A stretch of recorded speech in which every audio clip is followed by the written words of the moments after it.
출애굽기 3장 1절로 10절까지 말씀 한 목소리로 다 같이 읽도록 하겠습니다.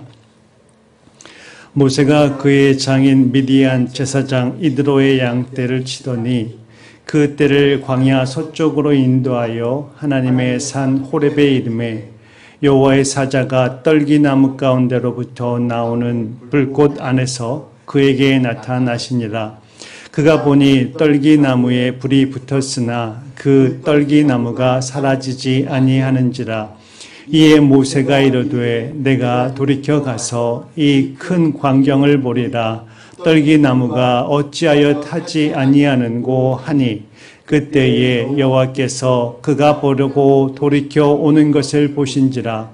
하나님이 떨기나무 가운데서 그를 불러 이르시되 모세야 모세야 하시매 그가 이르되 내가 여기 있나이다. 하나님이 이르시되 이리로 가까이 오지 말라. 내가 선 곳은 거룩한 땅이니 내 발에서 신을 벗으라. 또 이르시되 나는 내 조상의 하나님이니 아브라함의 하나님, 이삭의 하나님, 야곱의 하나님이니라. 모세가 하나님 배웁기를 두려워하여 얼굴을 가리매 여호와께서 이르시되 내가 애굽에 있는 내 백성의 고통을 분명히 보고 그들의 감독자로 말미암아 부르짖음을 듣고 그 근심을 알고 내가 내려가서 그들을 애굽의 손에서 건져내고 그들을 그 땅에서 인도하여 아름답고 광대한 땅, 젖과 꿀이 흐르는 땅, 가나안 족속, 헷 족속, 아모리 족속, 브리스 족속, 히위 족속, 여부스 족속의 지방에 데려가려 하노라. 이제 가라. 이스라엘 자손의 부르짖음이 내게 달하고 애굽 사람이 그들을 괴롭히는 학대도 내가 보았으니 이제 내가 너를 바로에게 보내어 너에게 내 백성 이스라엘을 자손을 애굽에서 인도하여 내게 하리라. 아멘. 네, 저희는 지난 시간에 야곱에 대해서 말씀을 살펴보았는데요. 오늘은 야곱이 귀향한 후에 있었던 50년의 삶 후에 또 그가 죽은 지 400여 년이 지난 후에 일어난 일들인데요. 그래서 창세기와 출애굽기를 연결해 줄 수 있는 그러한 부분이기도 합니다. 야곱은 귀향을 한 후에 50년을 더 살게 됩니다. 그 50년을 사는 동안에 참 많은 또 고난들과 많은 일들이 있었지요. 아시다시피 딸 디나가 좀 좋지 않은 일을 경험하게 되고 또한 아들 요셉이 형들에 의해서 애굽의 은 20에 또 팔려나가는 일도 있었고 또 기근으로 인하여서 살 수가 없어서 애굽으로 또 가야 되는 그러한 상황들 참 많은 일들이 있었습니다. 그 50년 동안의 삶이 이제 마무리 지을 때쯤 야곱의 식구들은 약 70명이 이제 애굽으로 가게 됩니다. 그렇게 해서 이제 400년이 지난 후에 이제는 그 70명의 수가 몇 명이 된다고요? 네, 20세 이상의 장정만 60만 명이 되게 됩니다. 400년이 지난 후에 약 거의 만 배인가요? 20세 이상의 남자들만 60만 명이니까 여성들, 아이들, 또 노인들 하게 되면 최소 200만 명이 넘는다고 얘기를 하고 있습니다. 그 정도로 많은 수가 이제 이스라엘이라는 하나의 민족을 이룰 수 있는 상황이 되게 됩니다. 그래서 하나님께서는 한 가족, 아브라함으로부터 시작했던 구원의, 구속의 그 역사를 이제는 한 민족이라는 큰, 더 많은 그러한 확대해 나가시는 그러한 일들을 하시게 됩니다. 이러한 모습을 보았을 때 우리는 하나님의 신실하심이 어떠하신가에 대한 것들을 또 경험하게 됩니다.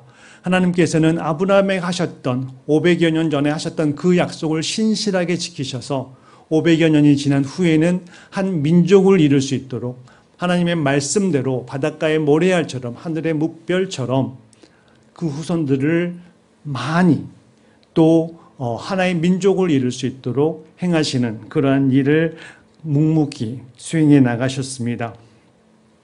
이렇게 갑자기 이스라엘이 민족이라고 하는 급성장하게 되는 큰 급부상하는 그런 민족이 되다 보니까 애굽에 있는 바로 왕이 위협을 느끼면서 경계를 하게 되고 또한 두려움까지 느끼게 됩니다. 그래서 이런 급부상하고 있는 이스라엘을 저지하기 위해서 그가 특단의 조치를 취하게 됩니다. 그 특단의 조치들은 첫 번째는 고된 노동력을 줌으로 인하여서 고된 노역을 통하여서 그들이 번성하는 것을 막으려고 하고 하였습니다. 그리고 두 번째는 아예 이스라엘이라는 그 민족을 말살시켜 버리려는 그런 반인륜적인 행위를 하게 되는데요. 그것이 바로 남자아이들, 사내 아이들이 태어나면 그 아이들을 죽이라는 명을 하게 됩니다. 이러한 상황에 있을 때 하나님께서는 이스라엘 자손들을 하나님이 말씀하신 약속의 땅 가나안으로 인도하시기 위하여서 계획을 세우시게 됩니다. 여러분들 학교 다닐 때 많이 배우셨죠? 국가를 이루어야 되는 3대 요소. 그거에 대해서 아마 사회 시간인가요? 그 시간에 배울 텐데요. 국가가 되기 위해서는 국민이 있어야 되고 주권이 있어야 되고 그리고 영토가 있어야 됩니다. 이제 이스라엘은 한 가족이 아니라 한 민족이 될 정도의 큰 규모의 국민이 될 수 있는 그런 규모가 되었고 또 주권은 하나님께서 이끄시기 때문에 하나님만 따라가면 되는 하나님의 주권, 신권에 의존하는 그런 민족이 될 것이고 그들에게 필요한 것은 이제 영토뿐이었습니다. 그래서 하나님께서는 이스라엘 민족을 통하여서 한 가정에서 한 민족을 위한 열방을 위한 구원의 계획을 확대하시는 발판으로 이제 출애굽이라고 하는 그 거대한 하나님의 구원의 역사를 또 발판을 세워나가시게 되는데요. 그 중심에 바로 오늘 본문 말씀에 나오는 모세가 서 있습니다. 모세는 레위 지파, 부모님이 두 분 다 레위 지파이셨는데요. 또 위에 누님이 한 분 있었고 그 다음에 3살 더 많은 형 아론이 있었습니다. 이러한 모세의 일대기를 잠깐 살펴보게 되면 모세는 태어날 때부터 위기 상황에 처했었죠. 왜냐하면 아까 말했던 것처럼 남자아이가 태어나게 되면 그 아이는 죽이게 되는 그러한 법령이 내려져 있었기 때문에 그는 나자마자 죽을 수밖에 없는 상황이었지만 그의 어머니가 요게벳이 그 아이를 3개월 동안 숨겨서 키우게 됩니다. 근데 그 아이를 더 이상 3개월 동안 키우다 보니 울음소리도 커져가게 되고 아이가 커져감으로 인해서 더 이상 숨겨서 키울 수 없기에 그는 하나님께 맡기는 마음으로 심정으로 갈대 상자에 그 아이를 넣어서 그 당시에 귀족들이 목욕하고 하였던 나일강 주변에 그 아이를 내려놓게 됩니다. 정말 이건 하나님의 은혜이겠죠. 그 많고 많은 사람 중에 애굽의 왕 바로, 애굽 왕의 바로의 딸, 애굽의 공주가 그 갈대 상자를 발견하게 되고 그 문을 여는 순간 울고 있는 그 아이를 보고 그가 모성애가 느껴지게 됩니다. 그런데 그는 부성애도 또한 가지고 있었습니다. 왜냐하면 아버지가 왕이었는데 왕이 이스라엘의 자손들은 죽이라고 하였는데 죽이지 않게 된다면 부성애와 모성애 어떻게 될까요? 무엇을 선택하게 될까요?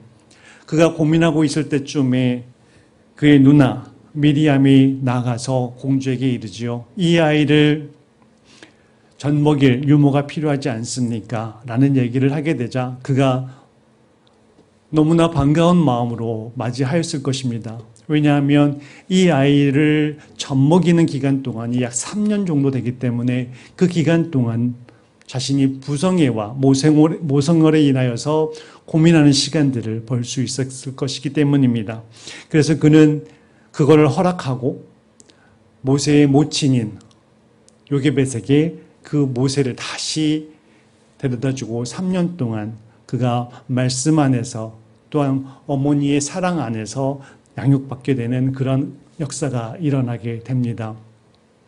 이런 면을 볼 때 우리가 어린 아이들에게 신앙교육하는 게 얼마나 중요한 것인가를 알 수 있게 됩니다. 지난 시간에 야곱 90이 넘은 그 사람에게 하나님께서 변화시킬 때 정말 환도표를 때려야 돼서 부러뜨릴 정도로 심하게 해야지 돌아설까 말까 하는 그런 인생에 비해 어린 아이들은 스펀지 같아서 말씀을 전하게 되면 그 말씀을 빨아들이는 것이 굉장히 크다고 합니다. 그래서 교회의 어린 아이들에게 말씀 교육시키는 것 굉장히 중요하다는 것을 다시 한번 이 본문을 통해서 알게 되는데요. 여러분들도 주변에 있는 아이들에게 복음을 가르치는 데 있어 열심을 내시는 여러분 모두 되시기를 바랍니다.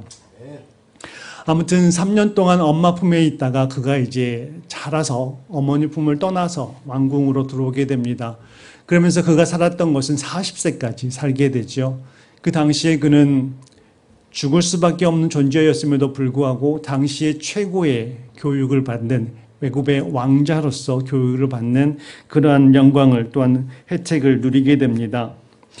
그런데 그가 이제 우연히 밖에 나갔다가 이스라엘 백성하고 이스라엘 자손하고 애굽 사람하고 싸우는 걸 보고 애굽 사람을 쳐서 죽여서 아무도 없는 줄 알고 모래에 묻었는데 그 다음날 이스라엘 형제들끼리 싸우는 것을 보고 뭐라고 했더니 순간 어제 죽였던 그 사람처럼 나를 죽일 것이냐라는 그 얘기를 듣고 겁에 질려서 도망을 가게 되지요. 또 그 이야기를 들은 바로 왕도 모세를 죽이기 위해서 혈안이 되어 있었기 때문에 모세는 미디안으로 도망갈 수밖에 없는 상황이었습니다. 그렇게 해서 거기에서 40년 동안 한 나라의 왕자로 있었던 그가 40년 동안 양을 치는 양치기로 보내게 됩니다. 그래서 참 이렇게 쉬운 게 모세의 인생은 120년인데 전부 40세로 다 끊어져가지고 참 이해하기 좋습니다. 40년 동안은 왕자로서, 40년 동안은 광야의 양치기로서, 그리고 40년은 이제 이스라엘 백성들을 이끄는 리더로서, 지도자로서 그의 삶을 이끌어 나가게 되는 상황입니다. 아무튼 하나님께서는 그렇다면 왜 모세에게 찾아가셨을까요? 하나님께서는 야곱에게처럼 모세에게도 찾아가셨는데 하나님께서는 모세에게 찾아가실 때는 좀 특이한 방법으로 하시게 됩니다. 그게 바로 초자연적인 방법을 사용하게 되시는데요.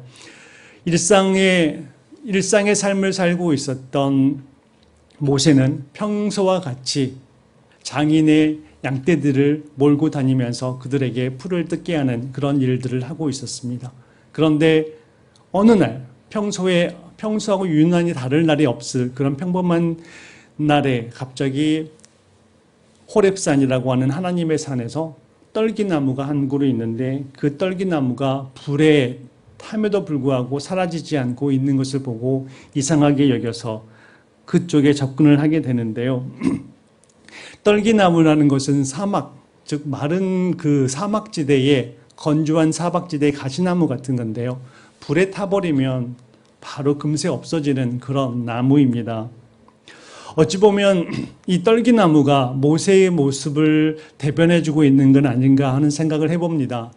40세까지만 하더라도 그는 모든 걸 다 할 수 있을 것 같은 존재였었는데 나머지 40년 동안에 그가 경험한 것은 무엇이었을까요?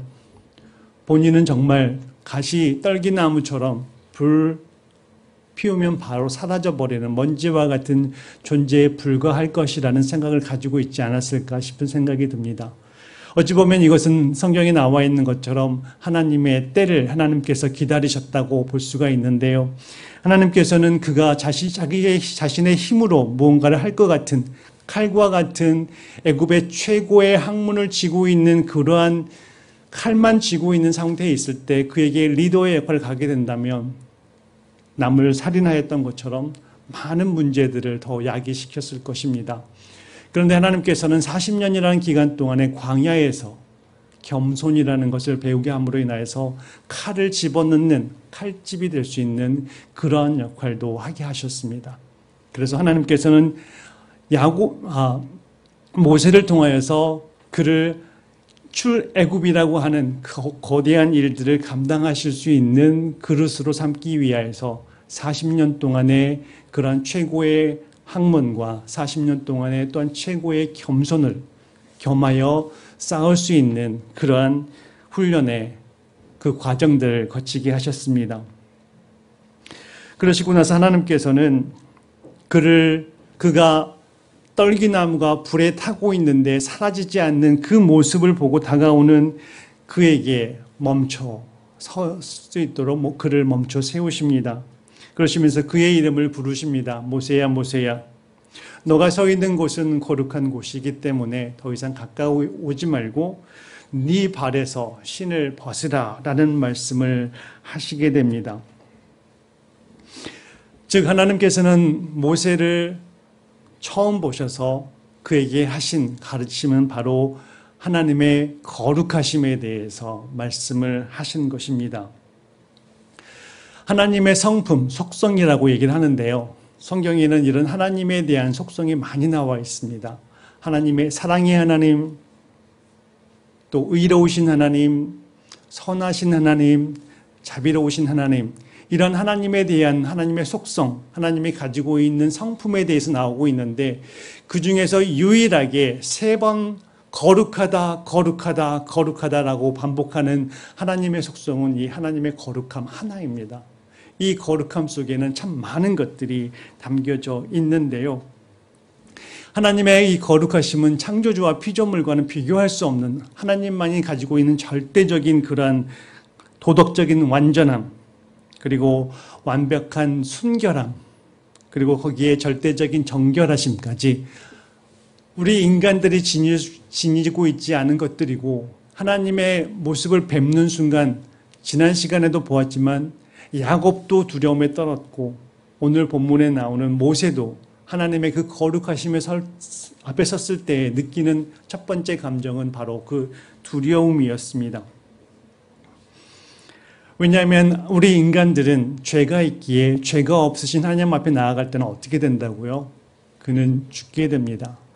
거룩하신 하나님은 죄인이나 죄가 있는 그러한 곳에서 가까이 하실 수 없으시는 그러한 존재이십니다. 만약에 함부로 갔을 때는 아까도 말씀드린 것처럼 죽음이라는 것들로 보상을 받게 되는데요.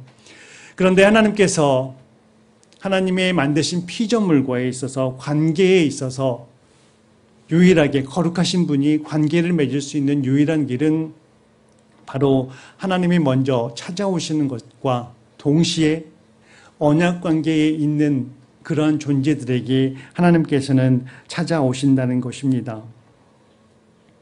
그래서 우리가 알다시피 구약 성경에 보게 되면 하나님께서 거룩하신 하나님에게 다가갈 수 있는 제사법, 또 우리 인간이 지켜야 될 것들을 주시죠. 그게 바로 무엇인가요?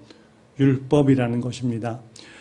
하나님께서는 우리 인간들이 하나님 앞에 가까이 나아갈 수 없지만 최소한의 너희가 지켜야 될 거룩한 것들을 지키게 된다면 내가 허락하겠다라는 그런 말씀을 하시면서 613개의 조항을 주시게 되는데 거기 안에는 개인이 지켜야 될 도덕법, 그리고 같이 살아가는 공동체에서 지켜야 되는 시민법 혹은 사회법이라는 게 있고요. 그 다음에 하나님 앞에 나아가는 예배 드릴 때 혹은 제사 드릴 때 드리는 의식법, 이 3가지가 있습니다. 하나님께서는 그래서 우리가 개인뿐만 아니라 공동체, 같이 사는 존재들, 그리고 예배 드릴 때에도 하나님께서는 이러한 삶을 살아라 라는 말씀을 주시면서 우리로 하여금 하나님과 가까이 나아갈 수 있는 길을, 조건을 제시해 주셨습니다.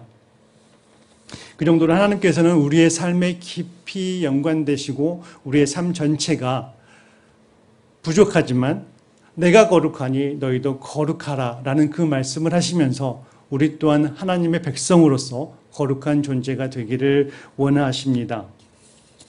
그래서 하나님께서는 우리에게 율법을 주셨고요. 뿐만 아니라 또 다른 것들이 성경에 또 나오는데요. 하나님의 거룩하심과 관련되어 있는 것들이 바로 성막이라고 또 표현할 수 있겠습니다. 성막은 광야 생활을 하고 있던 이스라엘 백성들에게 있어서의 생활의 중심이었습니다. 그들의 항상 중심으로 하여서 거기에 12지파가 동서남북으로 나뉘어서 천막을 치고 생활을 하였고요. 그 다음에 그 성막 안에는 바깥들, 그리고 성소, 그 다음에 지극히 거룩한 지성소가 있어서 이 지성소에는 아무나 들어갈 수 있는 곳이 아니었습니다. 오직 대제사장만이 1년에 한 번 피를 들고 갈 수가 있는 곳이었습니다. 그러시면서 하나님께서는 모세에게, 그의 형 아론에게, 너희 형 아론이 함부로 지성소에 들어와서 왔다 갔다 하다가 죽임을 당하지 않도록 이 얘기를 하여라 라고 할 정도로 지성소에는 아무나 들어갈 수 없는 극히 거룩한 곳이었음을 통하여서 볼 때 우리는 하나님이 얼마나 거룩한 분이신가를 알게 될 수 있는 그러한 눈에 보이는 증거이기도 합니다. 뿐만 아니라 우리가 알다시피 구약의 선지자들, 그리고 신약에 나오는 또 사도들, 예수님마저도 성부 하나님을 얘기할 때 거룩하신 하나님, 거룩하신 아버지 이렇게 말씀을 하고 있습니다. 그런데 이 많은 것들 중에 가장 강력하게 하나님의 거룩하심을 가르쳐주고 있는 것이 무엇일까요? 그것은 바로 갈보리 십자가 사건입니다.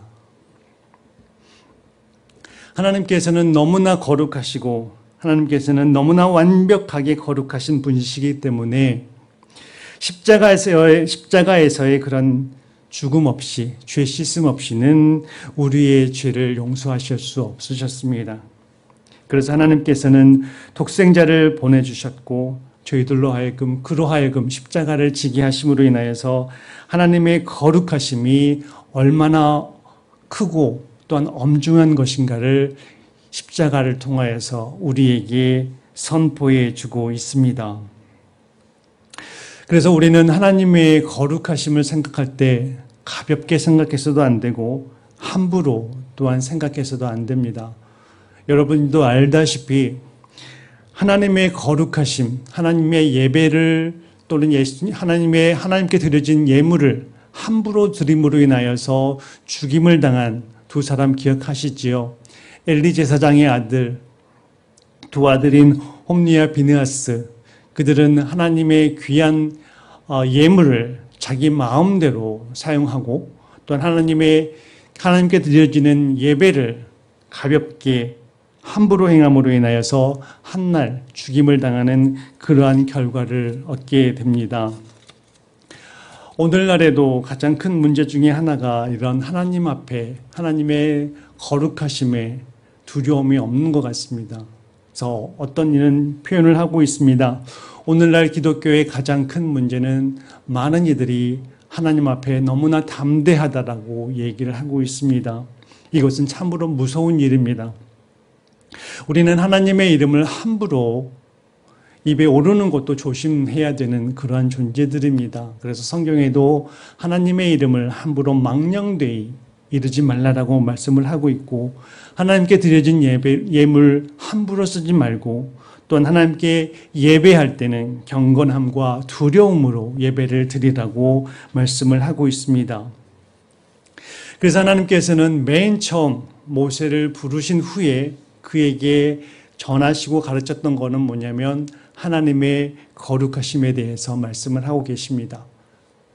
이 말씀은 동시에 하나님의 부름을 받은 존재는 반드시 또한 거룩해야 됨에 대해서 말씀을 하시고 계십니다.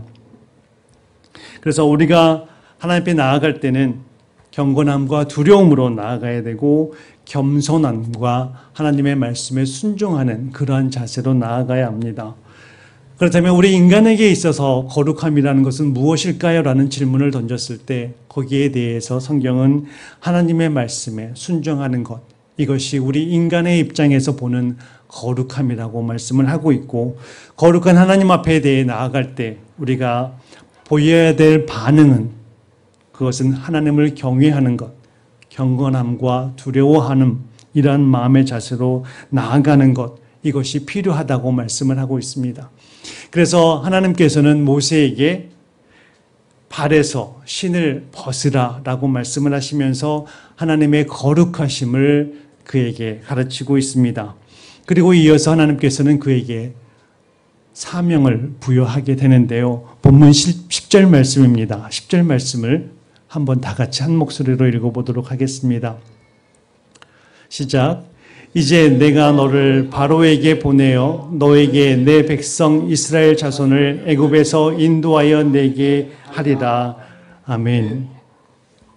하나님께서는 이스라엘 자손을 이제 애굽에서부터 끌어내시겠다고 말씀을 하시는데, 여기서 하나님께서는 이스라엘 백성들을 나의 백성, 내 백성이라는 단어로 사용을 하시게 됩니다. 그러시면서 17절 말씀을 보시게 되면 내가 그들의 고통을 보고 내가 그들의 부르짖음을 듣고 그들의 근심을 아신다라고 말씀을 하시고 계십니다. 당시에 이스라엘의 급부상으로 인하여서 당황하였던 바로 왕은 이제 그들을 힘겹게 박해하게 되는데요. 먼저 이스라엘 백성들이 살고 있던 고센 땅이라고 하는 데는 나일강 하류에 있는 목초지가 풍성한 그러한 곳이었습니다. 근데 동시에 이곳이 국경 지역이었기 때문에 외부의 나라들과 연결하기가 굉장히 쉬웠습니다. 그래서 그 당시에는 나라와 나라 간에, 민족과 민족 간에 분쟁이 많았고 다툼이 많았고 대립이 많이 있었습니다. 그러한 상황이 있는데 고센 땅이 어찌 보면 전략적으로 굉장히 중요한 위치여서 주변에 있는 나라들이 만약에 이스라엘과 서로 마음을 같이하여서 그들이 애굽에 반항을 하거나 전쟁을 일으키게 되면 굉장히 위협적인 존재가 될 수 있기 때문에 바로 왕은 그것을 막기 위해서 이제 박해를 많이 가하게 되는데요. 첫 번째는 그는 이스라엘 백성들로 하여금 거기에 가둬두게 됩니다. 그래서 거주 이동의 금지를 명하게 되고 이스라엘 백성들에게도 직업의 선택을 가질 수 없는 직업 선택의 자유를 박탈해버리게 됩니다. 뿐만 아니라 그 당시에는 나라의 무기와 음식을 저장하는 저장고를 만들고 있었는데 거기에 그러한 일들을 하려면 노동력이 많이 필요하겠죠. 그러다 보니 이스라엘 백성들을 노예화시켜서 그들로 하여금 그 일에 온전히 올인할 수 있도록 만드는 그러한 정책을 펴나가게 됩니다. 이렇게 되다 보니 박해는 날이 갈수록 더 심해졌을 것이고 백성들의 울부짖음 소리는 더 커졌을 것입니다. 그때 하나님께서는 자기 백성들의 울부짖음을 다 듣고 알고 계신다라고 말씀을 하시면서 그들을 이끌어낼 모세를 부르셔서 그들로 하여금 이스라엘 백성들에게 하나님의 말씀을 전하는 예언자의 역할뿐만 아니라 이스라엘 백성들의 그 고통 소리를 하나님께 고통의 목소리를 전달하는 중재자로서의 역할을 감당할 수 있도록 모세를 부르셨고 그에게 하나님께서 권위를 부여하셔서 그로 하여금 이스라엘의 지도자로 세우시는 일을 하시기 위해서 거룩하신 하나님께서는 모세에게 나아가서 그를 부르셨습니다. 이것은 신약 성경에 나오는 예수 그리스도를 통한 구원에 대한 예표이기도 합니다. 노예로 되어 있는 애굽에서 살고 있는 그 이스라엘 자손들을 모세를 통하여 이끌어내서 가나안 땅으로 이끄시는 것처럼 사망의 권세, 마귀의 손아귀에 있는 우리를 구원하시기 위해서 예수 그리스도를 보내시고 그로 하여금 우리를 하나님과 화해하게 하시고 또한 우리에게 새 생명과 또한 영원한 생명을 주심으로 인하여서 새 하늘과 새 땅에 거하게 하시기 위한 하나님의 구원의 계획을 모세를 통하여서 미리 보여주시고 또한 후세에 하나님께서는 그 예표를 실행하시는 그런 하나님의 사랑을 보게 됩니다. 그래서 우리는 하나님의 거룩하심, 이것은 곧 십자가와 연결된다는 것을 기억해야 할 것입니다. 오늘 본문 말씀을 통하여서 우리는 모세의 일상 가운데 초자연적인 방법으로 찾아가시는 하나님을 통하여서 하나님의 신실하심, 또한 아브라함, 이삭, 야곱에게 하셨던 그 언약을 반드시 지켜나가시는 그 신실한 하나님에 대해서 배우게 되고, 또한 하나님은 얼마나 거룩하신 분이신가에 대해서도 묵상을 하게 됩니다. 동시에 하나님께서는 자신의 백성들을 눈동자처럼 지키셔서 그들을 구원하시고 또한 영원한 생명의 길로 인도하시기 위하여서 끊임없이 쉼없이 열심히 역사하시고 또한 지금도 살아계셔서 우리 가운데 거하신다는 것을 보게 됩니다. 그 하나님께서 우리를 위하여서 예수 그리스도를 보내셨습니다. 십자가의 보혈로 우리의 모든 죄값을 치르게 하시고 거룩하신 하나님과 화해할 수 있는 그러한 은혜의 역사를 저에게 보여주셨습니다. 그러므로 우리는 하나님 앞에 설 때마다 우리의 경건함과 또한 두려움, 떨림으로 나아가고 우리의 거룩함은 하나님의 말씀에 순종하는 것임을 기억하고 그 말씀을 삶 가운데서 이겨내려고 살아내려고 노력하는 여러분 모두가 되시기를 바랍니다. 뿐만 아니라 하나님 앞에 설 때마다 늘 겸허한 자가 되어서 하나님의 말씀에 순종하는, 그래서 승리하는, 또한 예배 드릴 때 이 예배 가운데 함께 계시는 하나님을 생각하며 두려움, 경외심, 거룩한 두려움을 가지고 하나님 앞에 나아가는 여러분 모두 되시기를 주님의 이름으로 축원합니다. 기도하시겠습니다.